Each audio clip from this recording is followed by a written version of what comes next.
베드로후서 1장 8절부터 11절까지만 읽겠습니다. 이런 것이 너희에게 있어 흡족한즉 너희로 우리 주 예수 그리스도를 알기에 게으르지 않고 열매 없는 자가 되지 않게 하려니와 이런 것이 없는 자는 소경이라 원시치 못하고 그 옛 죄를 깨끗게 하심을 잊었느니라. 그러므로 형제들아 너 더욱 힘써 너희 부르심과 택하심을 굳게 하라. 너희가 이것을 행한즉 언제든지 실족치 아니하리라. 이같이 하면 우리 주 곧 구주 예수 그리스도의 영원한 나라에 들어감을 넉넉히 너희에게 주시리라. 아멘. 오늘은 베드로후서 1장 8절부터 하나님 말씀을 여러분에게 영적인 해석을 해드리겠습니다. 8절부터 9절까지 한번 큰 소리로 같이 읽어주세요. 시작. 이런 것이 너희에게 있어 흡족한즉 너희로 우리 주 예수 그리스도를 알기에 게으르지 않고 열매 없는 자가 되지 않게 하라. 이런 것이 없는 자는 소경이라 원시치 못하고 그의 죄를 깨끗게 하심을 잊었느니라. 아멘. 이런 것이라고 그랬어요. 이런 것이 너희에게 있어 흡족한즉, 이런 것이 너에게 있는 자와 이런 것이 너에게 없는 자, 이 둘로 갈라놓았습니다. 이런 것이 있어 하는 이런 것이 뭐냐면 그 앞절에 우리가 지난 주일에 배웠던 말씀들입니다. 다시 말하면 믿음 후에 덕을, 덕 후에 지식을, 지식 후에 절제를, 절제 후에 인내를, 인내 후에 경건을, 경건 후에 형제 우애를, 형제 후에 사랑을 공급하라. 그 말씀입니다. 이 8가지는 나그네 정신으로 사는 사람들에게 있어서 열매 맺는 것이 확실하다 했습니다. 그러나 이런 성품이 없는 자는 멀리 보지 못하고 소경 같아서 옛죄, 즉 세상에서 구원받은 목적을 잊어버린 자, 그런 말씀입니다. 요한복음 17장 3절에는 예수 그리스도를 아는 것이 영생이라고 그랬습니다. 그 예수 그리스도를 아는 것이 무엇인가에 대해서 요한일서 2장 3절에 아는 것을 또 해석했습니다. 예수 그리스도를 아는 것은 예수 그리스도의 계명을 지키는 것이다 그랬습니다. 영생을 얻기 위해서는 예수 그리스도를 아는 것이고, 아는 것이라고 하는 것은 예수 그리스도의 계명을 지키는 것이다, 그렇게 말씀해 주셨다, 그런 얘기입니다. 그러니까 그 8가지 그 열매라고 하는 것은, 성령의 열매는 하나님의 성품입니다. 신의 성품. 나그네 정신을 배우고 또 그 말씀을 실행하고 실천하며 그 정신으로 사는 사람을 8가지 신의 성품을 가지고 열매를 맺는 자라 한 것입니다.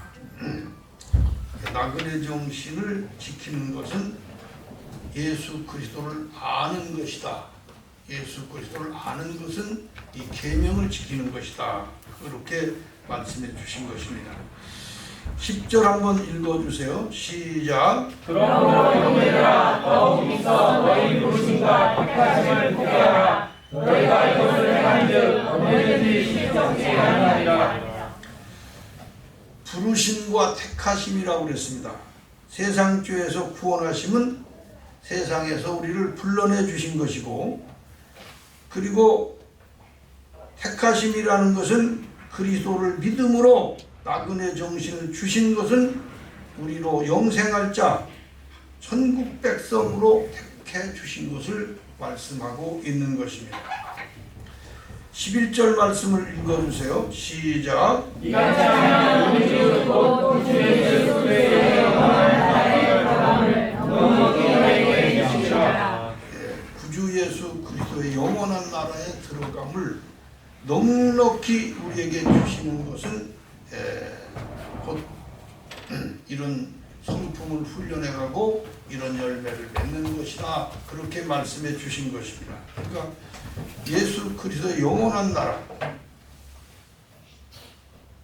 그것이 곧 영생인데 우리가 그렇게 그 영생의 나라에 들어갈 수 있다는 확신을 말씀해 주시는 것입니다. 예수 믿는 것은 예수 믿고 구원받고 부자되고 뭐 잘되고 이런 얘기가 아니고, 근본적인 것은 나그네 정신을 가지고 영원한 생명으로 들어가는 것. 우리가 육체가 죽었을 때 가는 그곳은 그저 요새 뭐 죽으면 오늘까지 멀쩡하게 살아있던 사람 죽으면 3일 정도 있다가 장례 지내고 그냥 데려다가 그 화장터에 가서 태워가지고 한줌 요새는 뭐 단지도 그 썩는 단지가 있어. 옥수수로 만든 그런 걸로 만드는 데다가 한줌 그 태운 채 만들어 놓고 그것도 또 그거 나무 밑에 심어 놓고 수목장이라고 그렇게 해서 가서 그 가루에다가 제사도 하고 뭐 이렇게 하는데, 그런 쓸데없는 것은 우리에게 성경은 가르쳐 주지 않습니다. 우리는 이 세상에서 언젠가 육체를 벗고 가야 할 사람인데, 육체를 벗었을 때 가야 하는 그곳, 영원한 나라, 영생의 나라를 확신을 주시고, 어떤 사람이 그곳에 가는 것인가, 어떤 사람이 영생을 얻는 것인가, 그것이 매우 중요하기 때문에 그것을 가르쳐 주시는데, 그걸 우리들이 구체적으로 배워서 그런 소망을 가지고 이 세상에 살 때 흔들림 없이 영생을 마음에 품고 사는 사람이 되어야 한다. 그런 얘기입니다. 12절을 한번 읽어주세요. 시작. 이러므로 너희가 이것을 알고 이미 있는 진리에서 사 내가 항상 너희로 생각하게 하라 하노라. 여러분들은 이런 진리에 대해서 이미 잘 알고 있는 것이지만, 그러나 알고 있다고 해서 그 한 번 아는 것이 지속되는 건 아닙니다. 잃어버릴 수도 있고 망각할 수도 있고, 그렇기 때문에 잠깐이라도 흔들리지 않게 하기 위해서 사도께서는 다시 말해 주신 것입니다. 그래서 우리가 이 말씀을 다시 반복해서 읽고 반복해서 듣고 반복해서 실행하면서 우리가 영생에 들어가기를 원하시는 하나님의 뜻을 이루어야 한다 하는 얘기입니다. 자, 13절 말씀을 읽어주세요. 시작. 내가 이 장막에 있을 동안에 너희를 깨워 생각하게 하니 오늘 들어 여기노니. 이 장막에 있을 때라고 그랬습니다. 이 장막에 있을 때가 언제냐면 육체로 살아있을 때를 장막이라고 했으니까 육체를 장막이라고 말한 것입니다. 우리가 이 땅에 사는 동안은 육체가 장막 같은 집입니다. 그럼 무엇이 육체를 집 삼고 사느냐 하면 영원한 하늘나라에 갈 영이 지금 그 육체 속에 살아서 육체를 집으로 삼고 살고 있다. 그런 말씀입니다. 그런데 육체 속에 있는 영이 주체고 영이 참 생명이고 영이 하늘나라에 들어갈 생명체인데, 그것을 망각하고 우리들은 무엇을 주체로 알고 있냐면 육체를 주체로 알고 있습니다. 육체가 전부고 육체가 생명이고 육체가 귀한 것인 줄 알고 있지만 육체는 천막 같은 집입니다. 그것도 뭐 벽돌이나 철근으로 진 그런 집이 아니고 바람 불리면 흔들리고 찢어질 수도 있고 그러한 아주 연약하게 짝이 없는 장막, 천막, 그런 것이 육체라고 분명히 성경은 우리에게 알게 하고 있습니다. 그러므로 이 육체, 이 집에서 그냥 잠들어 버리면 고향인 한나라에는 가지 못합니다. 육체로 살아있는 동안에 육체는 집이고 그 안에 있는 영이 참 생명임을 깨닫고 이 영이 나중에 들어가야 할 그곳이 어딘가를 향해서 가야 하는 것입니다. 그것을 나그네 정식이라고 하는 것입니다. 14절 한번 읽어주세요. 시작. 이는 우리 주 예수 그리스도께서 내게 주시한 것 같이 나도 이 장막을 거듭할 것이 임박한 줄을 아니라. 베드로 사도께서는 자기가 곧 순교할 것을 알고 계셨던 것입니다. 왜냐하면 예수님께서 그 말씀을 해 주셨어요. 요한복음 21장 18절에 보면 예수님께서 베드로에게 너는 어떻게 네가 하고 싶은 것이 이것이라면 그것하고 전혀 다른 방향에서 너를 꼭꼭 묶어서 잡아다가 죽이는 그런 순교의 길을 너는 갈 수밖에 없는 것이다 하고 가르쳐 주기 때문에 예수님께서 가르친 그 말씀을 베드로는 마음속에 항상 간직하고 있었던 것입니다. 그래서 베드로는 순교의 준비 훈련 가운데 자기가 가지고 있는 모든 이 세상에 살아있는 동안 해야 할 책임감, 그것을 지금 말씀하고 있는 것입니다. 15절에 그 말씀을 정확하게 해 주셨어요. 한번 15절 읽어주세요. 시작. 내가 있어 너희로 하여금 나의 영광을 내라고 그러할 때는 이런 것을 생각하여야 하노라. 내가 떠난 후에라도 내가 육체 그 장막 같은 이 집을 떠나서 내 고향 집을 향하여 나는 가더라도 그 장막에 남아있는 여러분들, 그 남은 형제들에게 내가 꼭 전하고 싶은 것은 내가 가야 하는 순교의 길을 여러분들도 그 순교 정신을 마음에 심어 둬야 한다 하는 얘기입니다. 베드로 사도께서 그 남은 형제들에게 원하는 것은 그 순교 정신을 남겨주고 싶은 그런 마음을 말씀하셨다, 그런 얘기입니다. 16절 한번 읽어주세요. 시작. 우리 주 예수 그리스도의 능력과 강림하심을 너희에게 알게 하시니 공로의 만든 이야기를 쫓은 것이 아니고 우리는 그의 크신 영을 친히 본 자라. 그 베드로 사도께서는 이런 얘기들을 그냥 소설같이 꾸며서 공교하게, 교묘하게, 솜씨 있게 이렇게 만들어내는 그런 얘기로 들어서는 안 된다, 그런 얘기입니다. 우리는 꾸며서 하는 얘기가 아니고 소설을 쓰듯이 만들어낸 얘기가 결코 아니다. 우리는 보았고 그것을 경험했고 그런 것을 지금 얘기하는 거예요. 그래서 그런 그 영광의 모든 일들을 예수님께서 영광의 자리에 있는 것을 우리는 보았고 경험한 자다, 그걸 말씀해 주시고 있어요. 마태복음 24장 30절에 보면 그때 인자의 징조가 하늘에서 보이겠고 그때 땅의 모든 족속들이 통곡하며 그들이 인자가 구름을 타고 능력과 큰 영광으로 오는 것을 보리라 그랬고, 17장 마태복음 17장 27절에서 8절까지 보면 인자가 아버지의 영광으로 그 천사들과 함께 오리니 그때 각 사람의 행한 대로 갚으리라. 진실로 너에게 이르노니 여기 섰는 사람 중에 죽기 전에 인자가 그 왕권을 가지고 오는 것을 볼 자들도 있느니라, 그렇게 말씀해 주셨어요.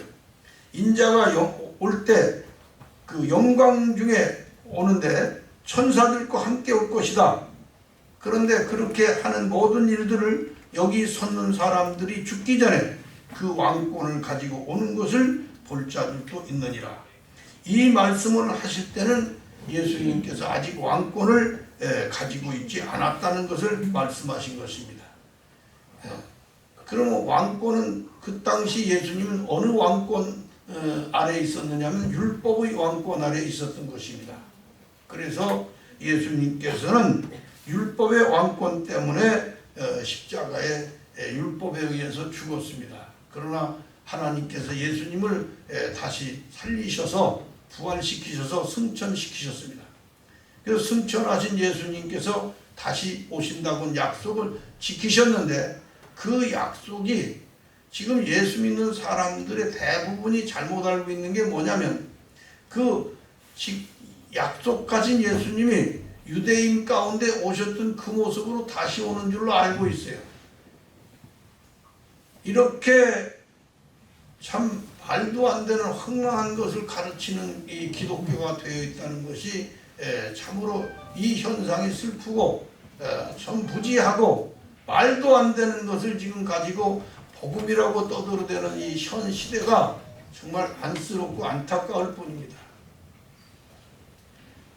여기 섰는 사람 중에 사람이 죽기 전에 내가 그 왕권을 가지고 오는 것을 볼 자들도 있느니라 했으니까 그것은 사실이고 팩트가 되어야 합니다. 그것을 믿어야 합니다. 그럼 예수님의 말씀이기 때문에 그걸 왜 안 믿고 지금까지 뭘 기다린다고 하면서 다시 오실 재림하실 예수, 다시 오실 예수 기다리면서 그래서 그 기독교가 잘못돼서 기독교 안에 아무것도 없다는 얘기예요.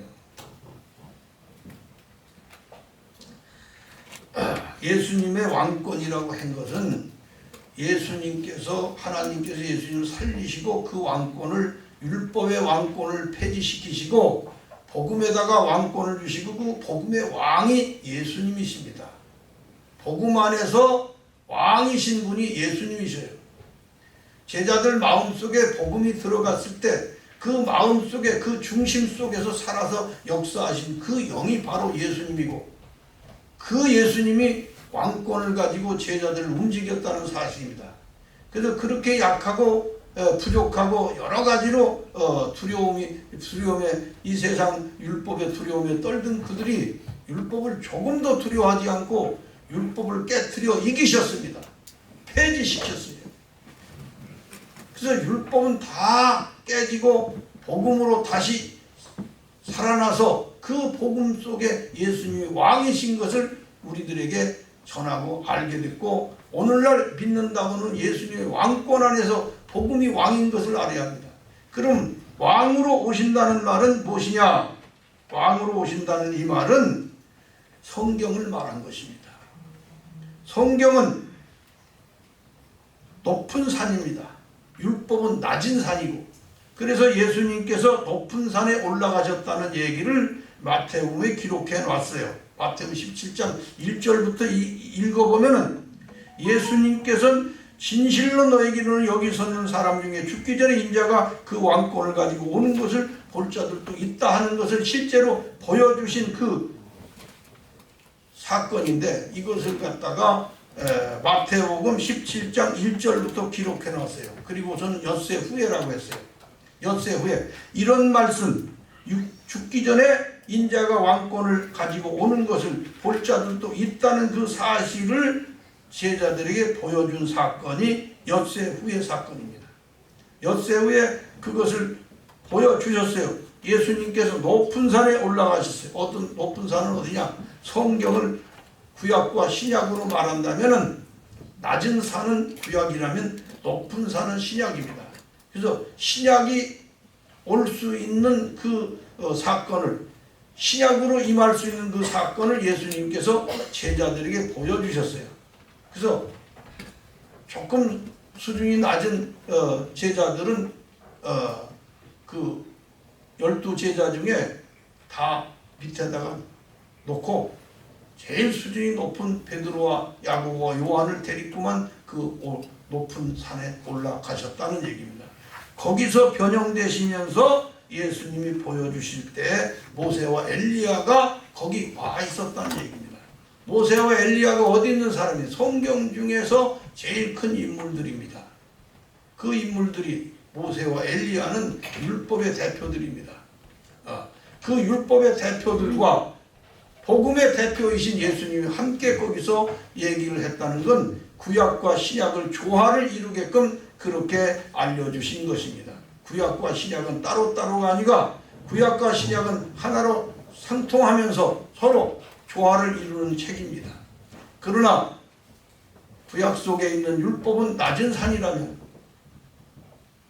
신약 속에 있는 복음은 높은 산이 된다 하는 사실입니다. 그래서 예수님이 그 높은 산의 왕권을 가지고 계신 것을 제자들 세 중심이 되는 수제자 세 사람에게 그 사건을 보여주신 것이 성경의 사건이다, 그런 얘기입니다. 성경은 그 정상, 곧 가장 높은 차원이 그 복음이 다시 오신 예수 그리스도가 가장 높은 정상의 차원에 있는 그런 얘기입니다. 예수님께서 왕권을 가지고 오는 것을 볼 자들도 있다는 이 말씀은 다시 말해서 성경으로 오실 것을 환상으로 보여주신 것인데,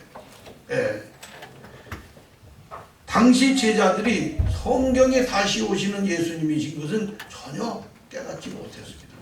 그러나 그것을 몰랐으나 성령을 받고 난 다음에 그때서 제자들의 눈이 열리면서 예수님이 다시 오심이 성경이구나 하는 것을 알게 됐고, 그 계시록을 기록한 요한이 요한계시록을 기록함으로 인하여 성경을 완성시키는 얘기가 성경의 완성을 말한 것입니다. 이런 얘기는 여러분들이 상당히 다 이해하기가 100% 이해하기가 그렇게 쉬운 얘기는 아니지만은 지금 잘못 알고 있는 현 시대를 앞으로 현 시대를 깨우쳐야 할 사람들이 여기서 일어나야 한다는 사실입니다.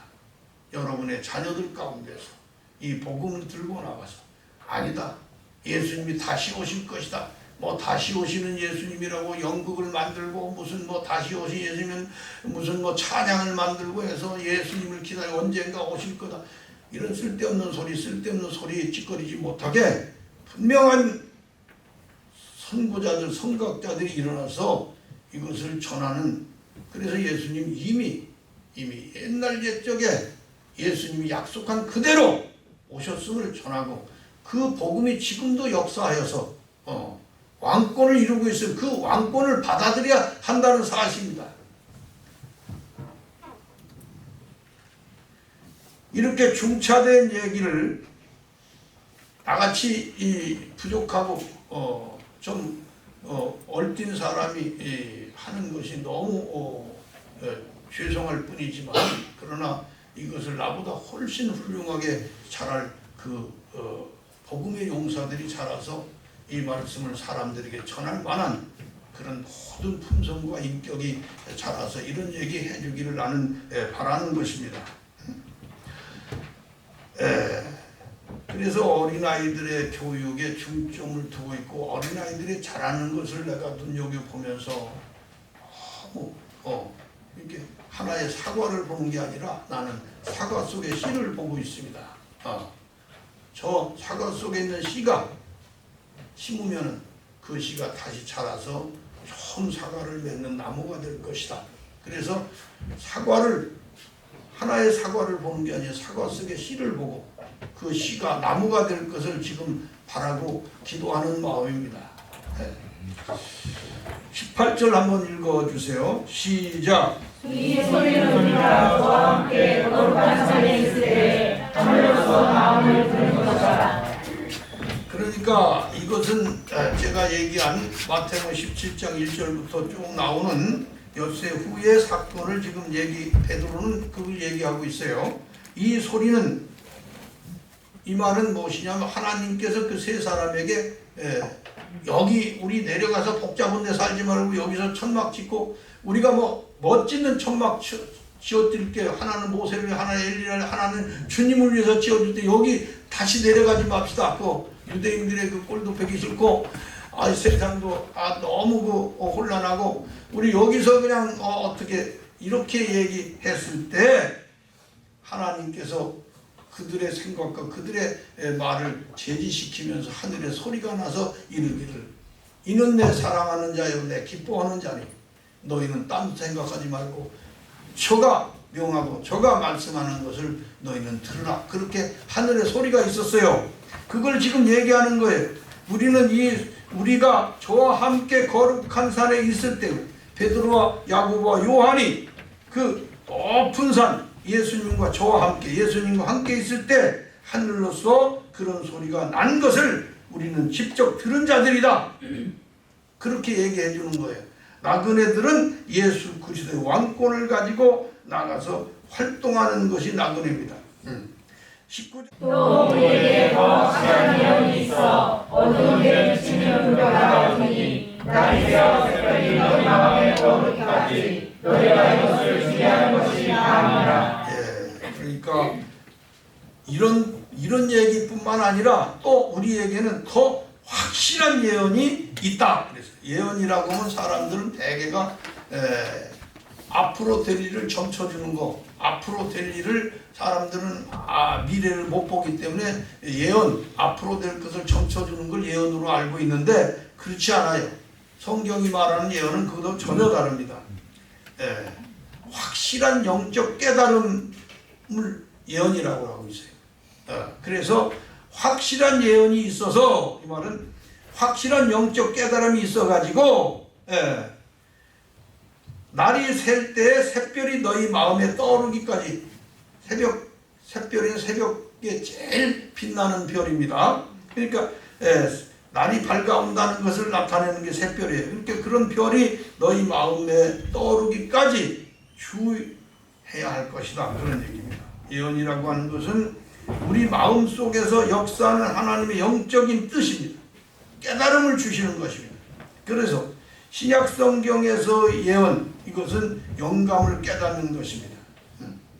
이건 성경 내가 하는 말이 아니고 성경 고린도전서 14장 39절에 그렇게 말했고 디모데전서 1장 18절에도 예언을 하기를 사모하라. 그 말은 확실한 영적 깨달음이 마음에 있기를 사모하라. 영적 깨달음을 가진 자가 되기를 사모하라. 그런 얘기고.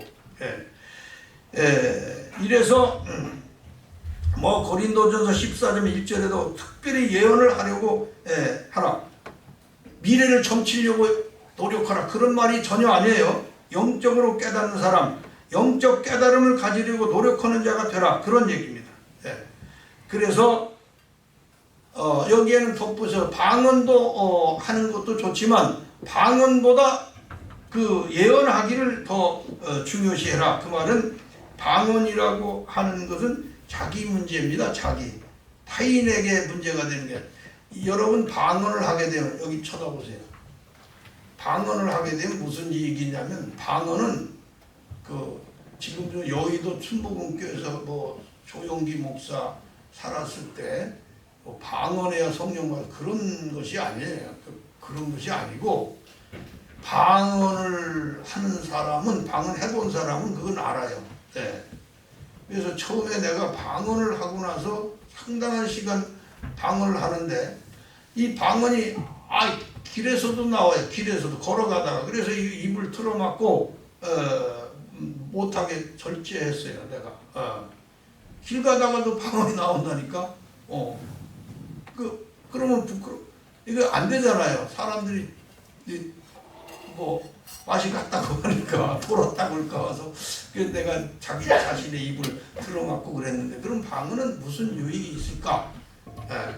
자신이 영적 존재인 것을 자각하게 하는 것이 방언이에요. 방언을 하게 되면 내가 영적 사람이구나. 이게 내가 영적 사람의 자리까지 왔구나. 이걸 자각하게 돼.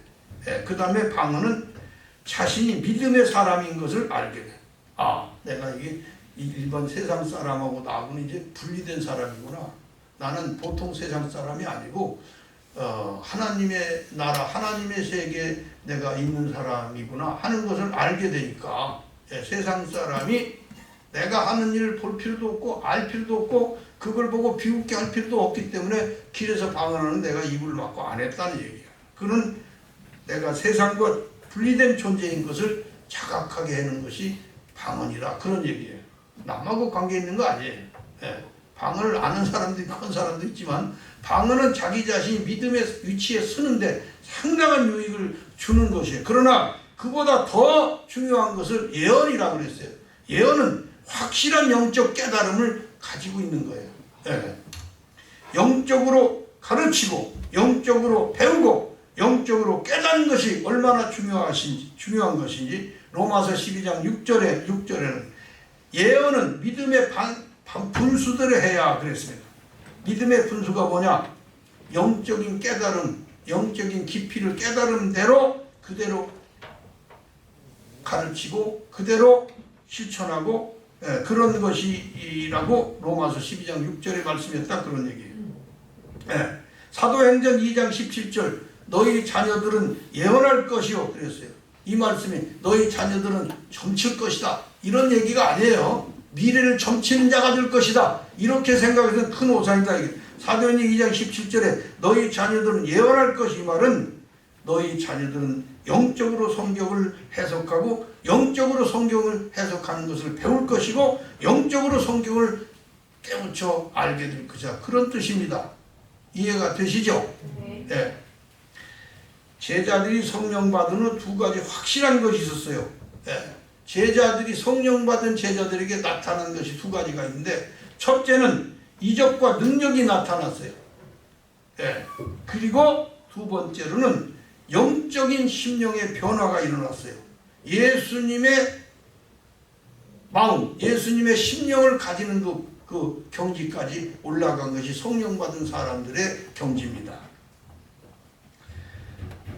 19절서부터 21절까지 쭉 읽어주세요. 시작. 또 우리에게 더 확실한 예언이 있어 어두운 눈에 비치는 등불과 같으니 날이 새어 색별이 너희 마음에 들어올 때까지 너희가 이것을 주의하는 것이 나아니라. 먼저 알 것은 너희 모든 예언을 사사로 읽을 것이 아니니 예언은 언제든지 사람에게 들어오는 것이 아니요 오직 성령에 감동하심을 입은 사람이 하나님께 알아가는 것이라. 여기 내가 그 말씀드린 것은 예언이라고 하는 건 여러 가지로 여러분에게 분명히 말씀을 했고 여기에 나오는 날이 새어 샛별이 너에게 마음에 떠오르기까지, 샛별이 마음에 떠오르는 게 도대체 뭐냐? 이게 막연한 얘기지만 샛별이 마음에 떠오르는 것은 뭘 말한 거냐면 너희 마음에 기쁨이 희열이 넘치는 그런 차원까지 그 가기를 나는 원한다 그런 얘기입니다. 그러니까 예수님이 제자들에게 주고 싶었던 마음, 이것은 샛별이었어요. 희열과 기쁨.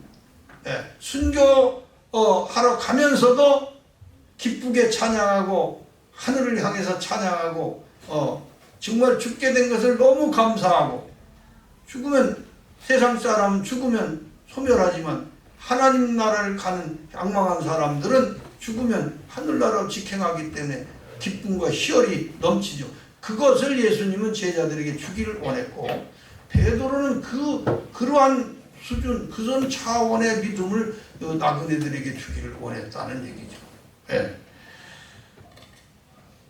그래서 예수님이 주신 기쁨과 희열이 내 마음속에서 오래 지속될 수 있도록 자기 마음을 지키고 자기 마음을 잘 가꾸는 것이 엄청 중요하다고 19절의 말씀은 하고, 20절은 먼저 알 것은 성경의 경의 모든 예언은 사사로이 풀 것이 아니라, 사사로이라는 이 말은 기복 신자들이 풀 것이 아니다.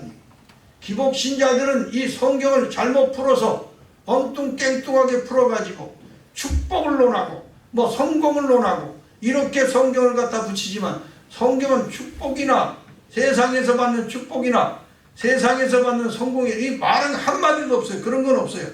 그래서 성경은 사사로이 풀 것이 아니다. 그 말은 성경은 기복신자나 기복정신을 가지고 풀어가는 책이 아니다. 그것을 알아야 한다는 얘기예요. 이 성경은 영적 나그네 정신으로 풀 때 영적 감동이 일어납니다. 그리고 성경은 영감받은 사람들이 하나님의 마음을 받아서 그대로 전하는 것이 성경이다. 그래서 성경을 영적인 말씀이라고 하는 것이지, 성경은 이 세상에서 잘 되는 비결을 말한 것은 결코 아니다. 그것이 베드로 사도께서 베드로 후서 1장의 마지막에 우리에게 주신 말씀이다. 거기까지 말씀을 전하고 이 말씀 마치겠습니다. 할렐루야. 아멘.